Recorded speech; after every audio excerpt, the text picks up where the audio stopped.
thing. So we stand for the Dollar Tree, and basically, such as this thing here. All right, I'm excited to have a guest. metal right here, of course, everyone is. Cuba is like they're under a dictator.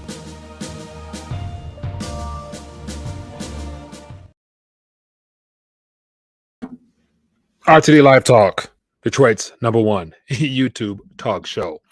We're back for a late night edition of the People's Talk Show. Really excited to connect. Looking forward to sharing my 2 cents, putting together the pieces of the puzzle, and shining light on the bigger picture, which is there are no such thing as coincidences. Utilizing cryptography, and it would not be successful. The whole Great Reset agenda would not even be possible if it wasn't for cryptography and getting people to comply willingly because they believe that there's freedom on the other side of some computer code. And I think today I got a nice little assortment of things to, just basically just check off one thing after the next, basically pointing to the fact that everything is planned, scripted, well written, and there's a lot of pretenders out there, that want to talk big and bad, but then again, they're on they're paid opposition, man, or they're paid participants rather. Anyway, hope everyone's doing well. As always, any first-time viewers want to make sure I acknowledge your presence, welcome you to the fold. Let me know where you're watching from via the chat. Definitely would love to have you chime in and share your thoughts. And keep the thing moving right along, man. Interesting day. Also curious to get your thoughts on the format, trying to, connect at least twice with the 4 p.m., basically like a market wrap up, share my 2 cents on some headline stories that caught my attention at the end of the day, and then also giving you guys a chance to rant or share your thoughts a little bit in the evening. So for those that might be new, definitely make sure you hit that thumbs up rather. Definitely want to make sure you stay plugged in. And then if you have not already, make sure you hit that subscribe button so you be plugged in when we go live here. So definitely interested in connecting with more people. And this will be the opportunity to do so. So let me check in via chat real quick. Then I'll go through a couple different thumbnails I have here, or tabs rather, and lay out my case. But Barlight Broker, appreciate you. Eric Allen Taylor says, do you listen to Jay Willie? I have not listened to Jim Willie in a while. It's been about 2 years since I had him on the show. I've heard this different people comment saying that he's flipped the script. I'm not sure, but let me know what you guys were referring to about that. We got Ariel R. Appreciate you, man. We got Mr. Bonzel Burnley. What else? We got Dude Boy, Barlight Broker, DC Precise J. We got Pay Me, and XRP checking in with Crypto King. What's up, my man? Crazy Truth, Sterling checking in as well. Okay, fair amount of people here. Carlos from New Jersey in the building. All right, so reason I wanted to just play more into the crypto skeptic and my just add to my playlist of confessions of a crypto skeptic, just because it's too easy not to talk about how how clear cut and straightforward things are for me in reference to just knowing that this is all a part of a greater setup, and there couldn't be a great reset apart from blockchain and cryptography, because everything that they're rolling out as a solution to the world problems happens to be software based, and it mimics off of the concept that I mentioned. I'm going to show you guys more, but the whole software as a service. And so that was a business model that I was extremely curious about a couple of years ago, because ultimately the way things are set up now, any problem can pretty much be there's a solution for every problem, ultimately speaking, in the service sector utilizing software. And so here is, let me just share something on the screen real quick if I can. I got too many windows open. Give me 1 second. Let me add something here. Let me share my screen here. And this is leading up to something, so bear with me. But for those that are coming in, just trying to, highlight as to how, computer code, if used for good, can make a difference. And so software as a service is a way of utilizing computer code to create algorithms, as well as just to create software that can solve real world problems. And so I referenced this in a tweet I want to share with you in a minute, because I remember on Friday, I did not tell you guys, but had a chance to be interviewed on a talk show about an hour ago, and I just let all this stuff out. I'm like, man, I didn't even tell it to my own audience yet. So let me go ahead and give it to you guys. But anyway, so just for those that may not be familiar, software as a service is a software licensing and delivery model in which software is licensed on a subscription basis and is centrally hosted.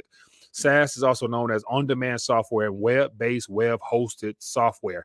So the reason I point this out is because, the digital ID, vaccine passports, all those tyrannical approaches towards enslaving humanity fall under this software as a service. So ultimately, you can write a code to, can keep track of everybody and attach GPS and everything else, and you got yourself a closed circuit as far as being able to offer a service that is not beneficial for humanity as well. So this is something I want to lead off with, just because I went on Friday, man, and I shared it in the Telegram, and I think I shared it in Discord. But just the criticisms and skepticism towards the whole cryptographic movement was just, the thoughts were just coming. So I had to put it out there, man, just because it's too easy to pass by. You know what I'm saying? Just because most people don't want to talk about the alternative side to cryptography and how cryptographic tokens, are easy ploy to get people sucked into the system.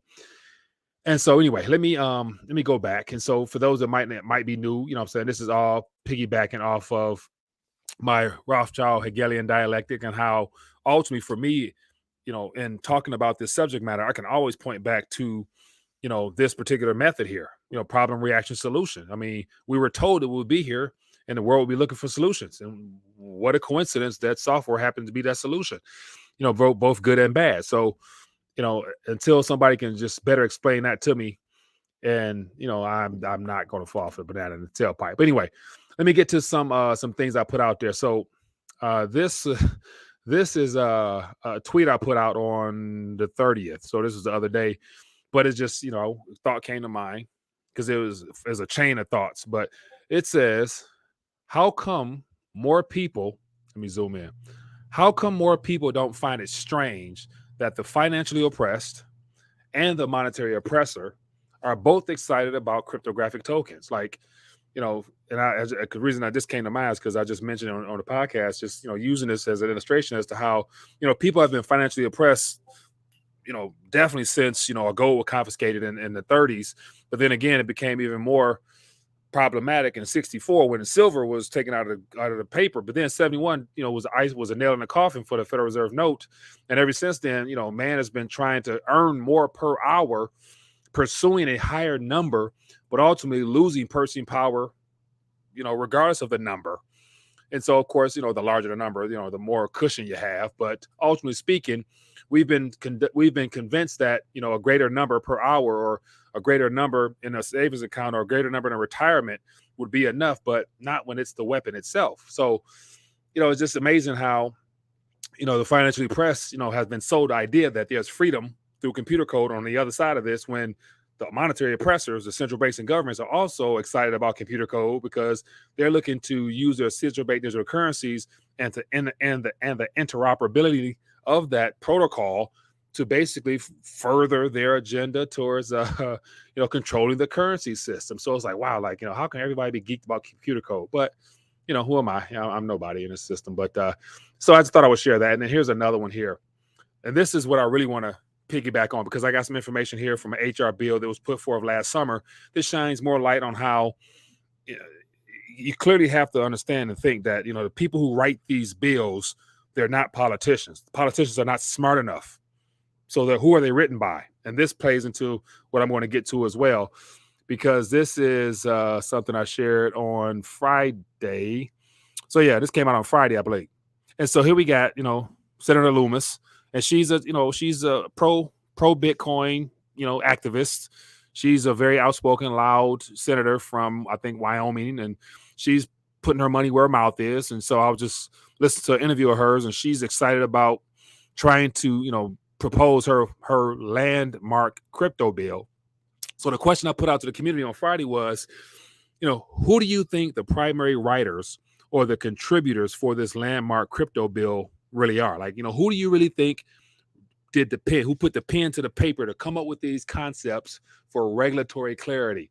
And so, of course, I have my suspicions, but I'll let you guys do that. So I put it out there, and solutions were A, crypto maximalists, B, the banks, legacy system players, C, venture capitalists and private investors, D, lobbyists, special interest groups, or E, we the people, or F, none of the above. And so when you have a landmark crypto bill that she's more than excited to put out there, she is not well versed in the crypto space. And I can prove that because when you listen to this little report, this was on Friday as well, talking about this landmark thing. She did a 7-minute interview here, and every single word that came out of her mouth sounded like something she heard on TV. And pretty much for the most part, she's done 6 or 7, 8, 9, 10 different interviews. So she's memorized these buzzwords about referring to Bitcoin as hard money and, this and that. I'm like, huh? Like, she just sounds like she's speaking on behalf of someone else that's helping, that's controlling her.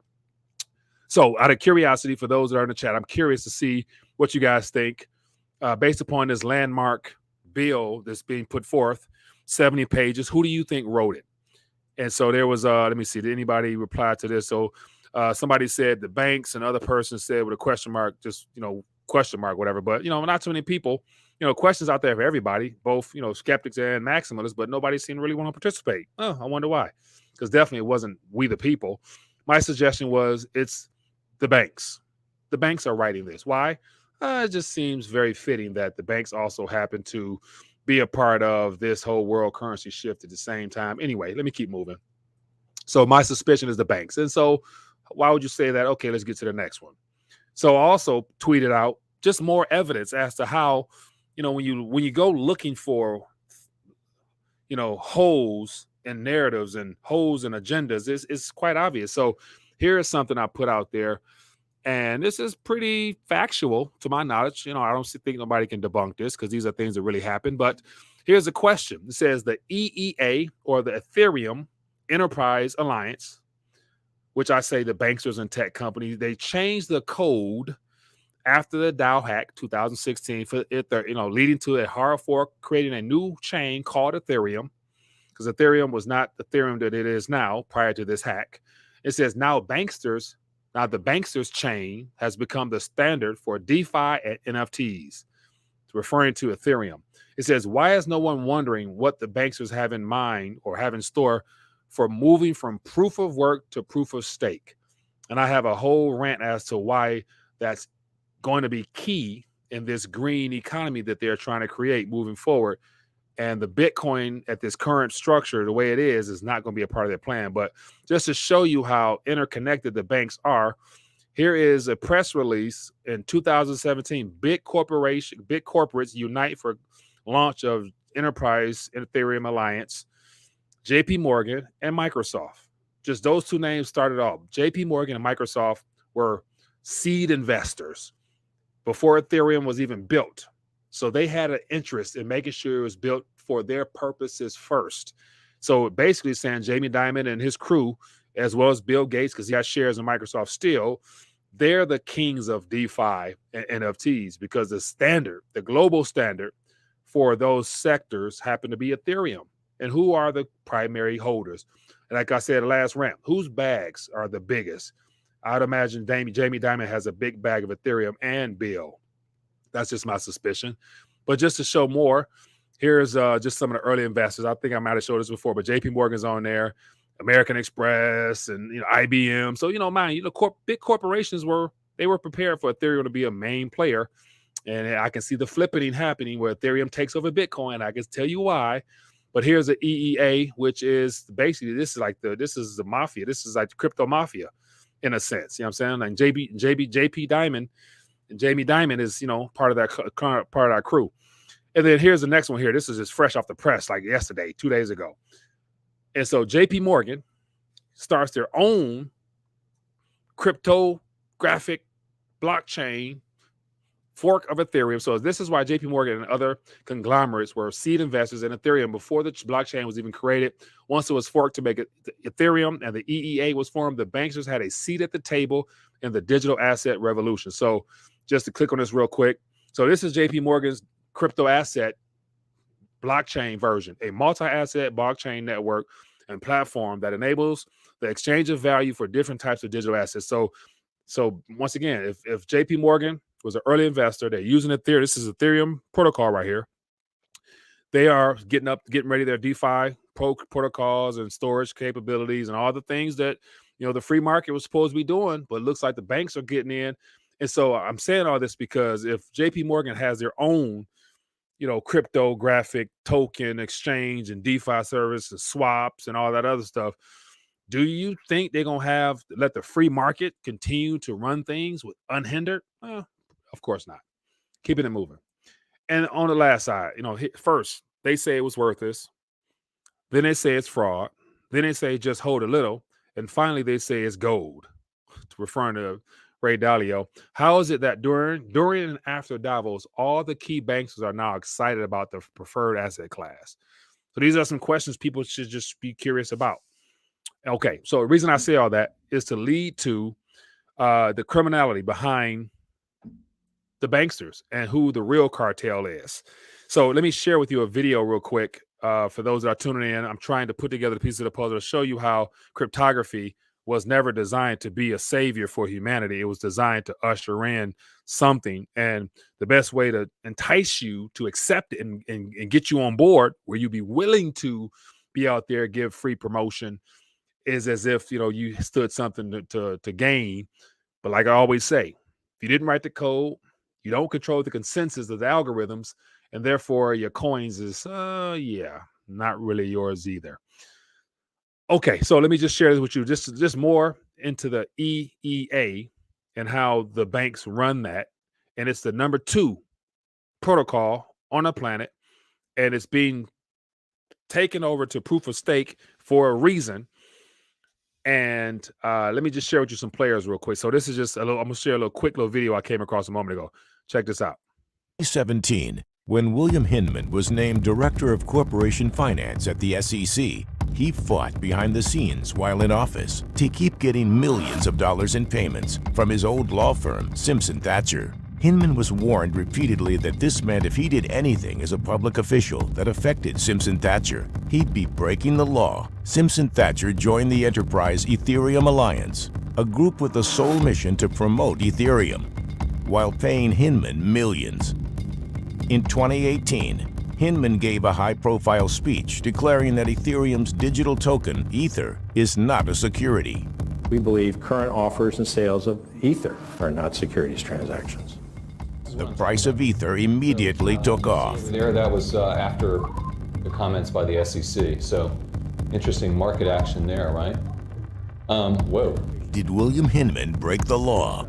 Federal rules say that even the appearance of a conflict is a serious violation by public officials. How did this happen? Why was Hinman allowed to promote Ether in a speech given his financial conflicts? And how did a speech involving so much of the SEC staff that was certain to move the crypto markets fail to be screened for conflicts that would have been found with a single Google search? The crypto markets are in turmoil and investors don't feel protected. How can we? All right, so you guys get the gist of it. Once again, bankers doing what bankers do. They just got a new product. It's called digital assets. All right, so let me get to the juice, the nuts and bolts of why we came here this evening. I want to share with you let me get to these love chats here. I appreciate you guys, man, for blessing me.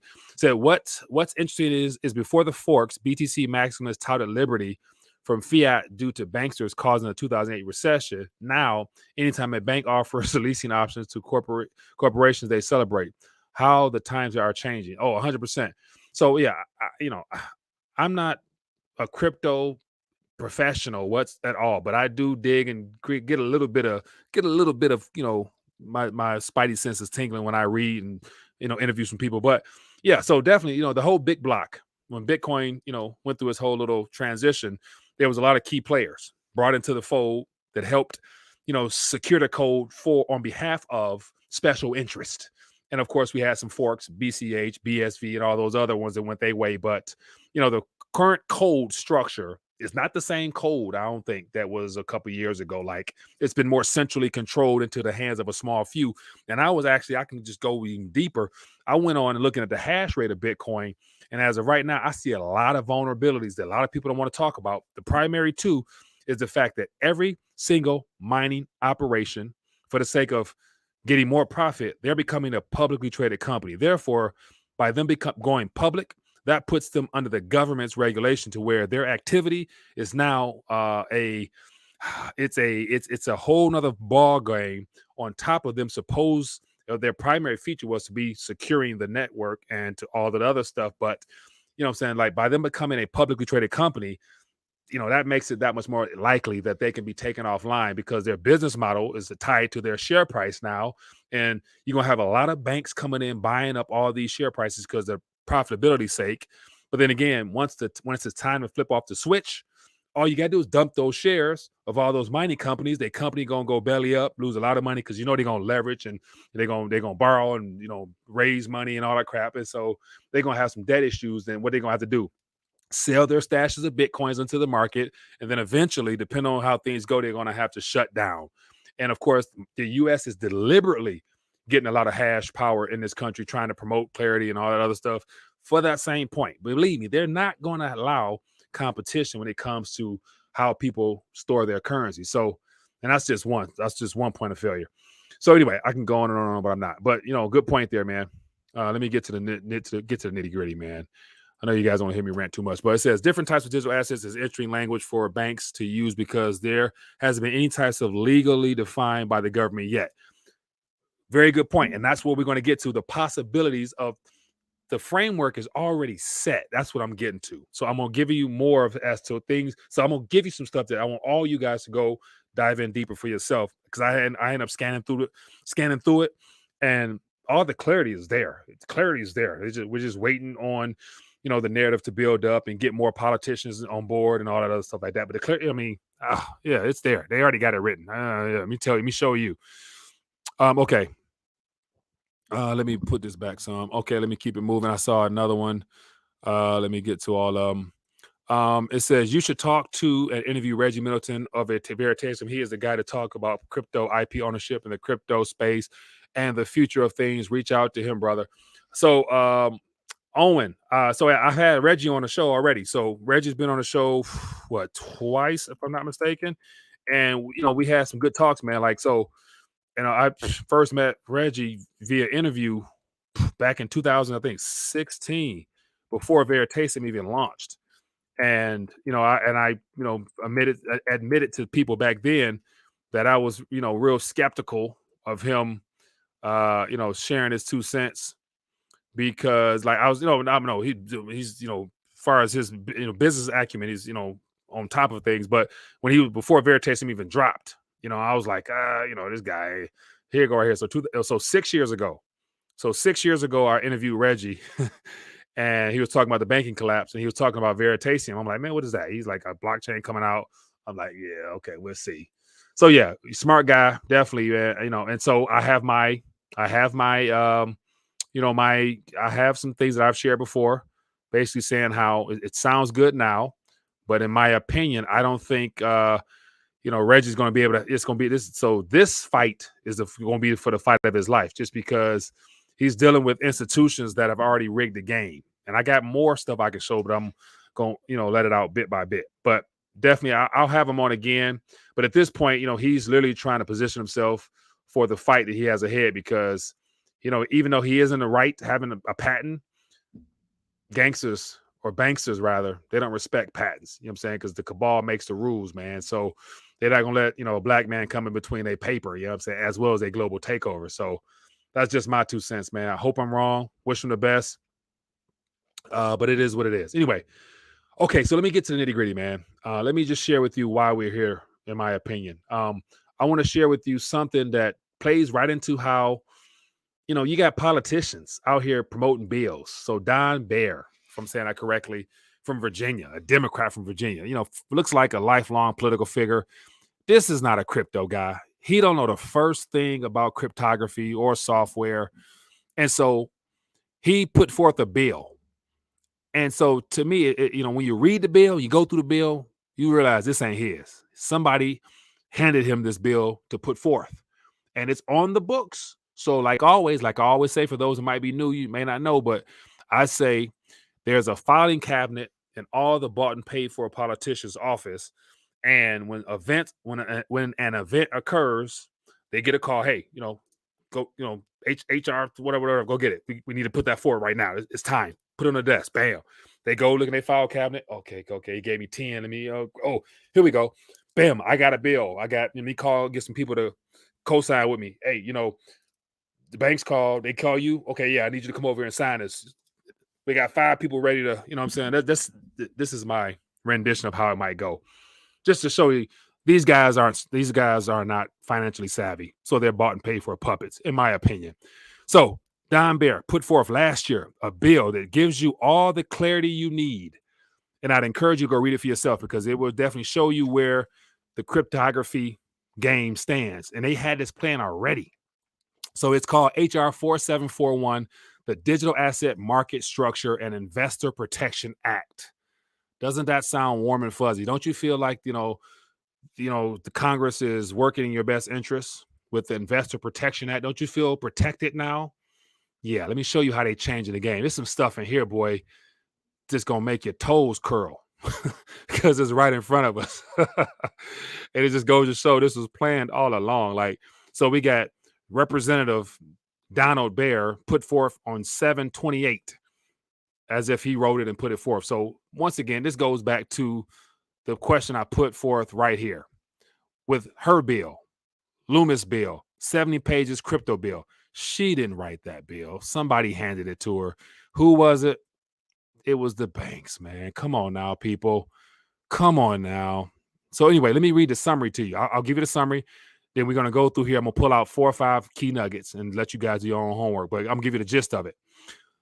Okay, the bill. The bill generally addresses the regulatory treatment of digital assets and digital asset securities. So the bill grants the CFTC authority over digital assets, which are, so mind you, this is last summer, but then again, in this same bill here, she's talking about the same thing. It gives the CFTC control over the digital asset space. So it's like, okay, that's nothing new.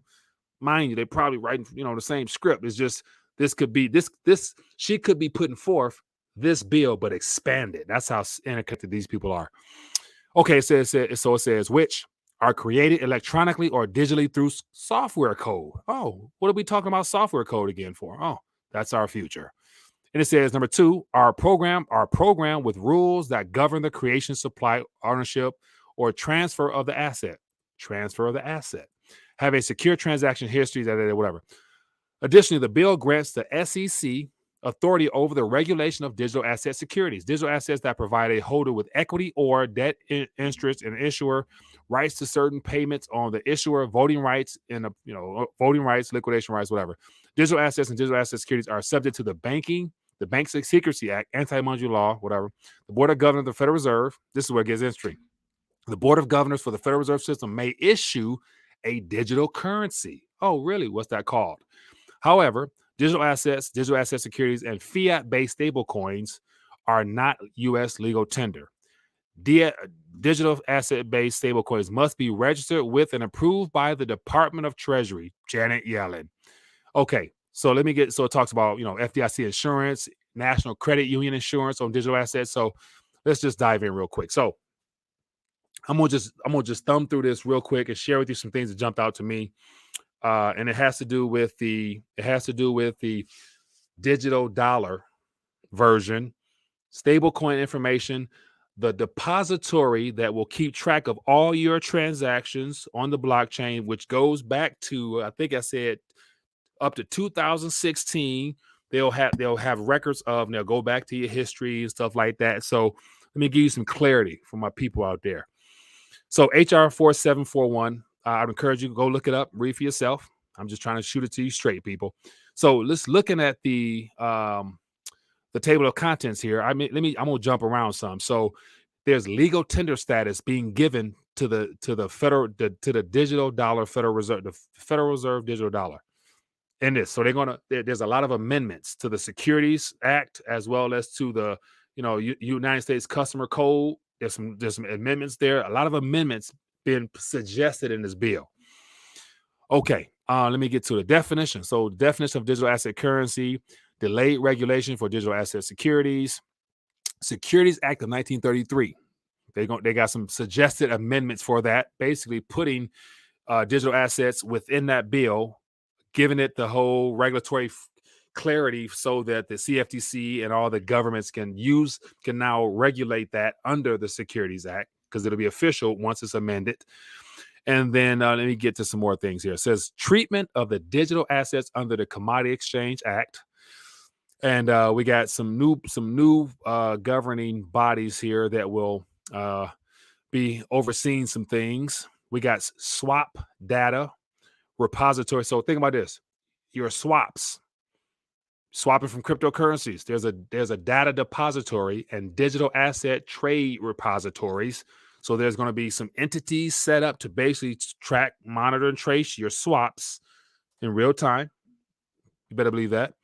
Swap data repositories and digital asset trade repositories.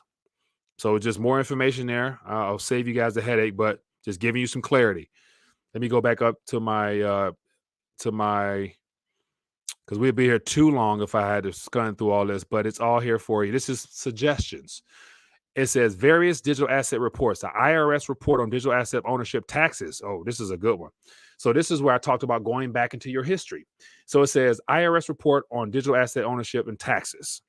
Number one, let me see here. There will be the enactment of this act. The Secretary of Treasury acting through the IRS after consulting with the federal and state regulators and market participants are shown to submit a report to the specified committee on the utilization of digital assets in the United States of America for United States citizens. So if you qualify as a citizen and you do, so even before this, there, exchanges, they got, the top exchanges have to set up a database to where they will ask you personally all your transactions, and they'll keep track of them, and then they'll be reported to this entity here.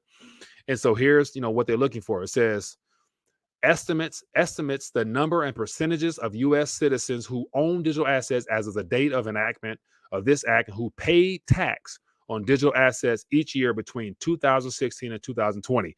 So that's one of the things where if you paid taxes, you're going to be in the system. But then again, if you didn't, there's something beneath this as well that talks about fraud and being able to go back into your history. So it's here as well. So just more information here. So anyway, every area of the crypto argument as to, there not being enough information and clarity, the clarity is provided here.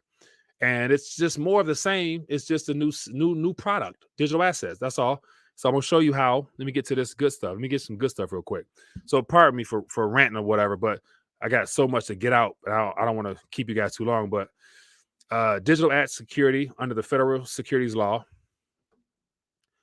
Now I want to get to the digital dollar, because the digital dollar part gets good. Where is it at? Let me see here. Okay, here we go. Title 3, Digital Federal Reserve Notes, legal tender status, the regulation of digital asset fiat-based stablecoins. So there's going to be some predetermined chosen stablecoins that Janet Yellen will control or have to give approval of.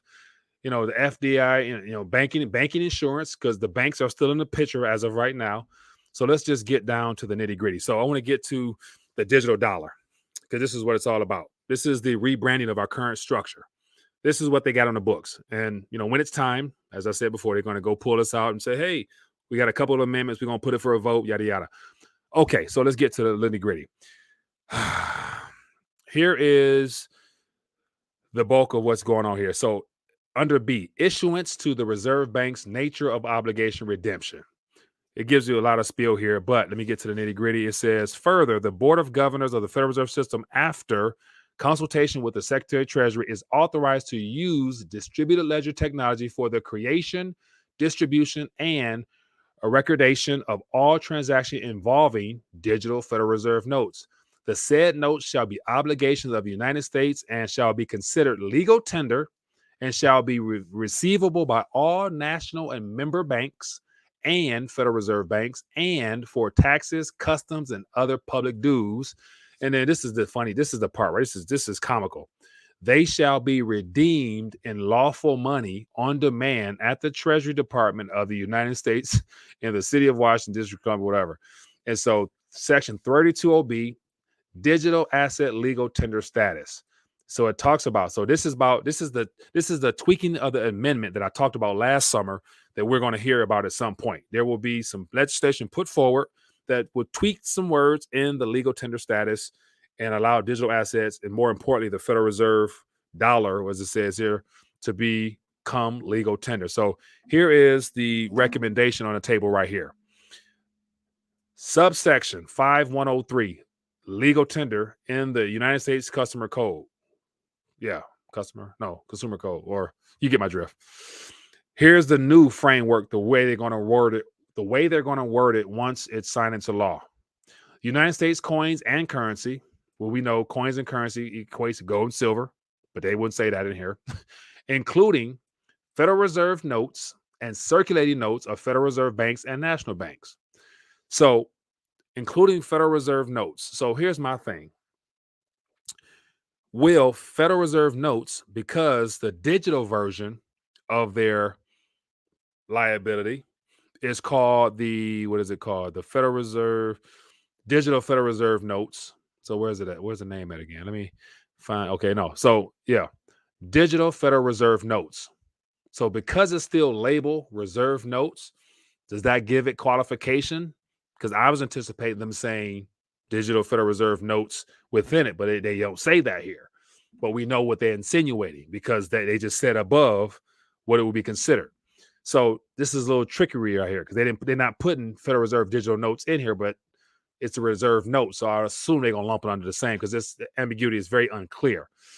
And circulating notes, whatever banks. It says our legal tender for debts, public charges, taxes, and dues, foreign fiat currencies, digital asset securities, and foreign gold and silver coins are not legal tender.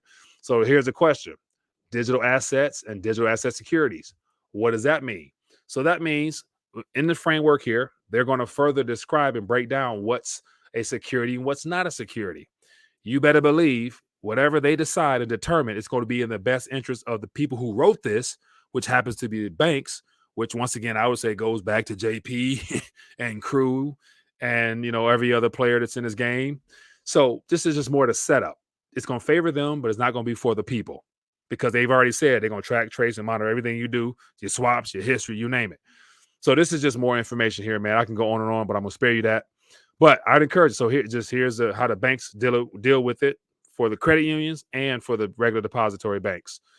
And so there will be member banks using the stable coins.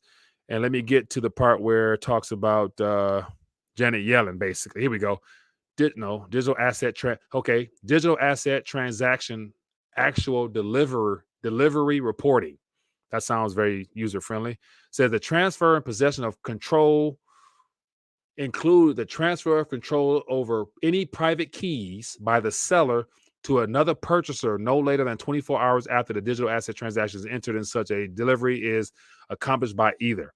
So they, when private keys are changed, when you send something to somebody else, you swap, you lend, whatever, the repository tracking that transaction. Virtual digital asset service providers. There's regulation for them as well. You got to be registered with them, track and trace everybody who does business with you. IRS report on digital asset ownership and taxes. So here we go. Going back to 2016, 2020. So anyway, that's just some clarity for you people. That's clarity for those who needed it. But once again, if it's written by the banks, it's going to benefit the banks, and it will be, something that will turn out to be more entrapment in the end, just because there's no financial freedom. There's no financial freedom in computer code when it's done by the people who are trying to take us in the digital revolution anyway. So that's what's going on, man. But I wanted to just share this with you. For all my people out there, I encourage you to go and look up HR 7471, if I'm not mistaken, 4741. Tag this, share this with your favorite crypto people out there. Let them know there is clarity on the books waiting to be put out there. And then let them further break it down. But more than likely, the maxi is going to ignore it because their bags are so big that they still think that, what's wrong with paying a little bit of extra taxes? But no, it's bigger than that. Like, Like, and this is where the maxis don't do any, but the small people any justice, because they're not willing to touch on it and talk about the other side of the equation. They're just primarily concerned with their own, benefit in this whole transition, that they don't realize that they're the biggest target, because they can, especially when it comes to all the publicly visible blockchains. Because if you got a big stash, they can see it on the blockchain. They can verify it. And if you do any transaction trying to sell some, lease some, lend some, swap some, they know who you are. And based upon all the clarity that they provided, every single exchange, they said the top 10 exchanges in the US will have to have their own, basically they're going to be connected right to the IRS. That's basically what I read, paraphrase it. But the top exchanges going to be connected directly with the IRS in real time, seeing everybody's transactions. So anything done on a publicly visible ledger, it's your prime candidate for, real time surveillance. But then again, people knew that ahead of time. Like, publicly visible ledgers, man, is, it's a flaw for people who want privacy and liberty, but it's a feature for those who want to suck you into an industry where they get to see your transactions. But believe me, that CBDC, that Federal Reserve digital dollar, that's not going to be transparent. That's not going to be on a public ledger. You better believe that. But then again, it's all a booby trap. People don't see that. Hopefully some do. All right. Let me get to a couple of questions. So let's open the phone lines. I ranted enough. But I hopefully, just from the little stuff I skimmed through, I was able to provide more clarity for those that need it based upon what's on the books. This is what they're working towards. So you can't say you didn't know, because it was put out there. We got the Loomis bill and the Bear bill. Both of them lifelong politicians. They up in their 60s. They don't know nothing about cryptography, but they got some bills that they are excited to pass on. Who do you think wrote those bills? Yeah, okay. I'll leave it alone. Okay, let's talk. Yeah, and that's the thing. Like, this is not like I told you so. No, I want to have some open discussion and just give people the facts, man. Just give people the whole story, not a shaded, not a story that benefits a particular group of people or early adopters. Let's think about the whole, because the cryptographic tokens that are available now, they're version 1. They're not going to be around 10 years from now, and I'm more than confident that, because between now and then, majority of people who are excited about cryptography and coins or whatever, they're going to have a real bad taste in their mouth based upon this clarity that comes out and how they're going to be treated. Believe me, when this hits the fan, they're going to end up blaming, some point they can possibly blame cryptographic tokens in the form of the decentralized ones that sold as being libertarian style, whatever. People who use those things going to be painted in a very negative light. In the same way, you go back, I remember I seen some articles in the 60s, people who knew that the value of silver inside of the coinage was valuable. They were going out and just, I read the headline, they were hoarding silver. They were hoarding American coins, and the media painted them as being evil. But I'm thinking, like, they knew the coins had something of value in it, so why wouldn't you go out and get more? But the headline said they're robbing the American people by hoarding coins. No, it's like common sense. Say you go, what I'm saying? So, but the media will paint a picture according to what they want, not the truth. Anyway, hello, caller. Where you calling from? Calling from DC, man.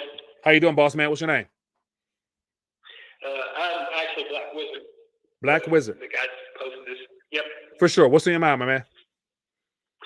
Yeah, I just wanted to expound a little bit upon some of the stuff that I was sending through the super chat. Yeah. There's a lot of the supposed like regulatory clarity that these the people in the political seats are kind of just so happen to stumble upon are coming from a lot of documents that were posted, by these, I guess, blockchain, these super powerful blockchain corporations that kind of work together as a conglomerate with bankers and things like that to create documentation that defines all this stuff already. So while on the back end you got these people defining all this stuff, you got this trickle down effect where I think I said in the last chat, the Financial Stability Board had a bunch of those big corporations on it. So you got the Ripples, a bunch of the other ones on this board, kind of setting the regulatory tone in the background, and then you'll kind of hear the politicians, like even Trump, when Trump was in office, he was saying this stuff. He was saying this stuff too. You'll kind of have them trickle words from those documents into the language of the news and things like that. Good point, man. So yeah, I got your super chat on the screen. Appreciate you, my man. So yeah, so like mind you, and I even did a little rant talking about, you know, like the clarity that's coming at some point in the future here, based upon the documentations we have. You know, it didn't originate here. Like, you know, no doubt the French version is waiting, the UK version is waiting, the Spanish version is waiting. Like they are all in sync on how they're going to treat this. And I believe it's all a part of the illusion of allowing it to appear genuine, let it exist, let it coexist, while it buys them time to be able to build out their infrastructure, leveraging the same technology, you know, for their purposes. And then when it's time and they're ready to roll out all CBDCs after the great, you know, collapse or whatever, then they're going to come out with more clarity after the fact, because they're going to blame people who decide to protect themselves using that stuff as a reason why, you know, the new currencies having fluctuations and they're having financial insecurity and instability. So, you know, the blame game, problem, reaction, solution, you know how I go, man. So, you know, I've never seen competition coexist for too long in dealing with, you know, a globalist takeover. So that's just my opinion. Right. And another thing to think about too is, like, when you start digging into a lot of these documents that these blockchain corporations are coming out with, at least the really, really big ones, you can start understanding like the logical, like if you just start playing like logical games, you can understand the progression of things without them necessarily saying what they're about to say. Like, you understand that because if Ripple is supposed to act as some kind of bridge asset that can work through transactions around the globe, and Swift already does that, then Swift would either have to go or adopt XRP in order for it to work.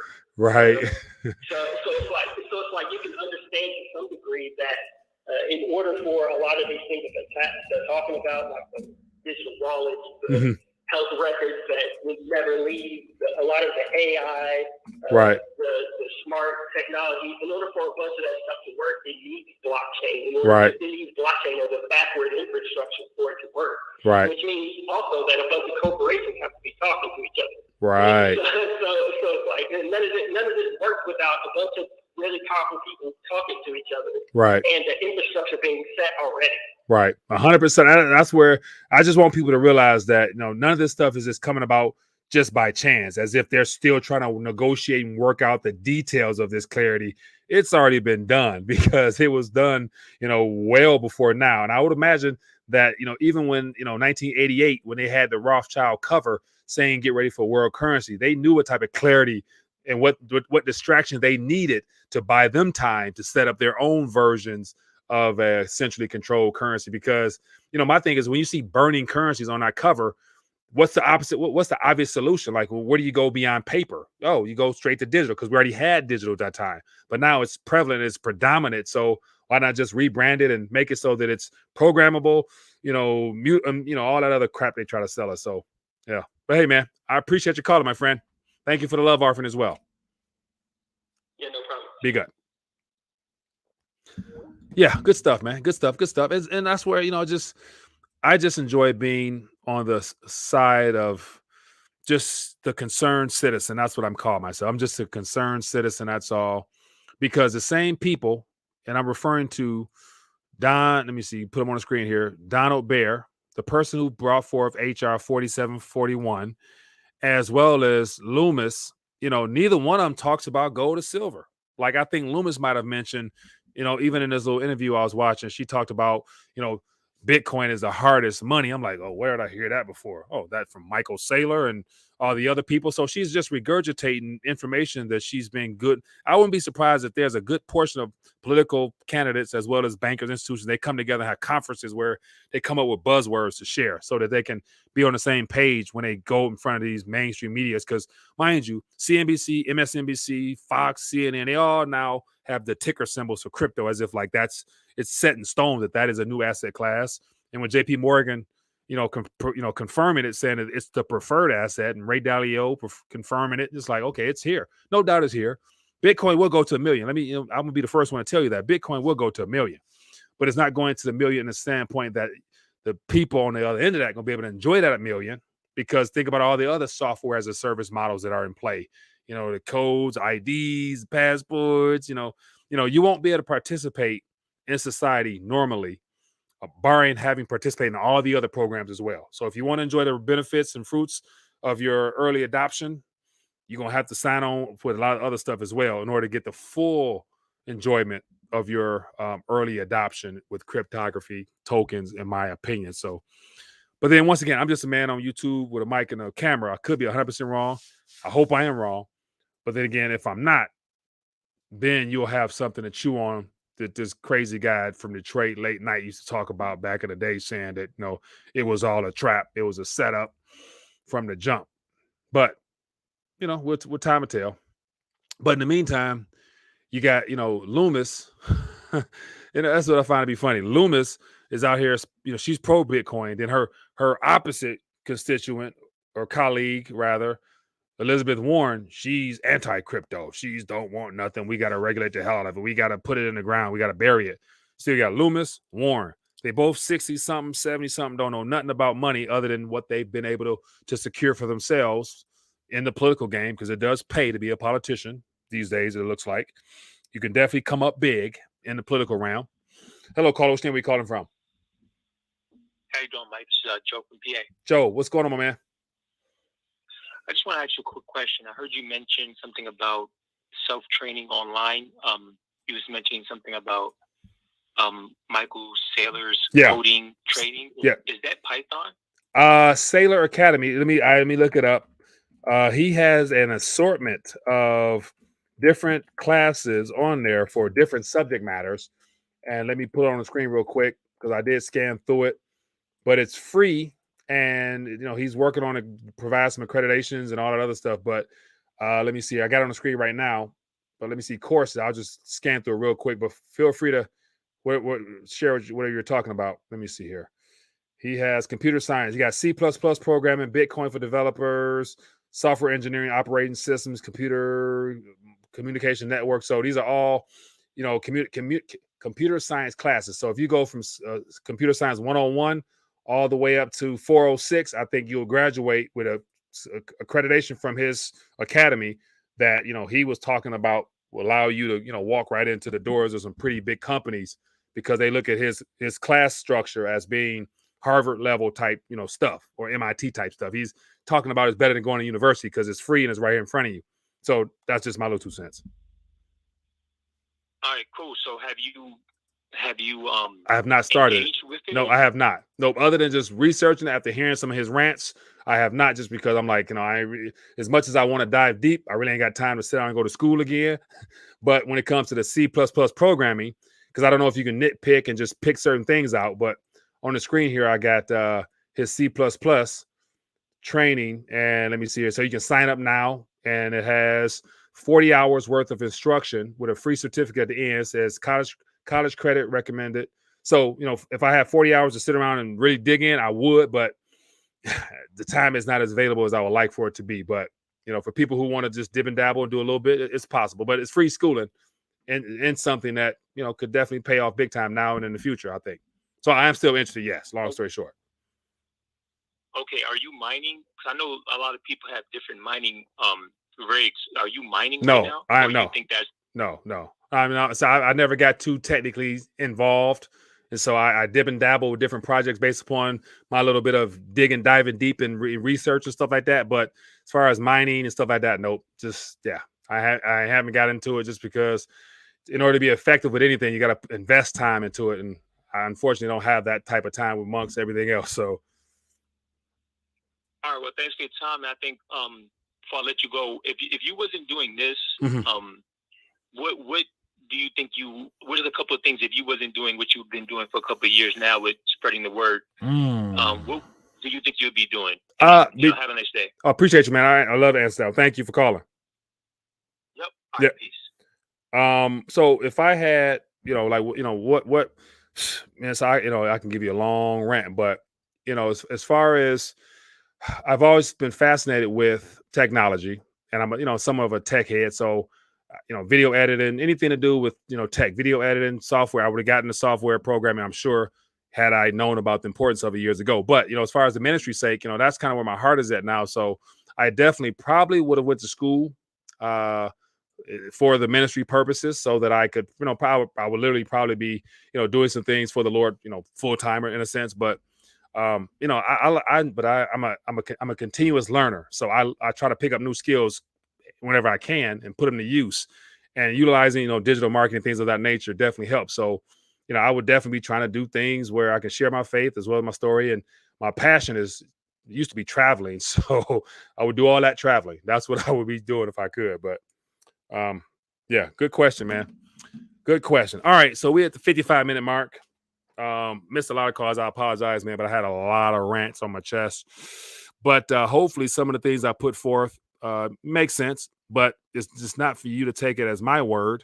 I would encourage you to go and pull up this bill and dive in for yourself, especially if you're in the crypto space. And what's more important is take this video or the HR4 system and tag your favorite content creators, crypto wise, especially, and just give them something to talk about, because I haven't seen no crypto person talk about HR 4741, and it's almost a year old, which means it's flew under the radar, or they don't want to touch it because they want to play like they're still trying to wait for clarity to come out, when clarity is already there. It's just a matter of whether or not it's passed or not, which might be some amendments here and there. But one thing we can count on, the CBDC is coming at some point, and this is kind of what it looks like, and it will get legal tender status. And I got some more stuff I want to share with you. I got at least two. I got 2 or 3 other HR bill report type things that are all like, wow, like, man, I didn't know about that. But I can't do it all at once because I can't rant enough. I rant too much and won't get to the nuts and bolts. But tomorrow I'll try to bring out another bill that you're gonna like that bill too. Anyway, that's all for tonight, people. Appreciate you for hanging out with me. Be blessed, be safe as always. Give props to the King, because it's because of him and what he's done for us that we're able to, man, to have an abundance of opportunities in front of us, man. Like, we are literally living in a time of abundance, and I'm excited to, it's been no greater time to be alive, man. This literally it's right now. But anyway, for those that are a part of the community and are members of the body of Christ and want to end on a little bit of prayer, I want to encourage you to stick around and do that, just because there's power in numbers, and we can come together and believe God to move mightily in the body of Christ as well as the rest of the world. We can be the change that we literally want to see, but it starts with prayer, because it's all about His will being done, not our own. Like, we all have our own agendas as to what we would like to see different, but what if it don't align up with God's will towards the long-term plan? I'm talking about the eternal plan. The eternal plan is way more important than my own ambitions and goals right now. Even I may not understand it, may not agree with it, don't matter. I'm not the king. I'm not sitting on the throne. I didn't die for my own sins. You know what I'm saying? I didn't shed no blood for nobody else's sins either. He did for me and you. Anyway, Heavenly Father, we thank you for the opportunity to gather tonight on this Wednesday night, Lord. We just give you honor and glory for just you being so faithful to your own. We thank you, Father, that you are just to the good and to those who are not. And we just thank you, Father, for your power that's at work in this earth right now, Lord. We thank you that right now, man, your power is abundantly available for those who draw upon it. And we pray, Father, that your spirit will continue to quicken us and enliven us to be able to give our best efforts towards bringing you glory, and allow us to just heed our calling of being able to and willing and wanting to go out into the field and be the laborers that's needed to bring in this harvest. The harvest is ripe. We just need laborers, Father. Help us to be those laborers needed right now to add to your family. We ask you in the name of the Holy One of Israel, Jesus Christ, we pray. All right, people. Be blessed. Shalom.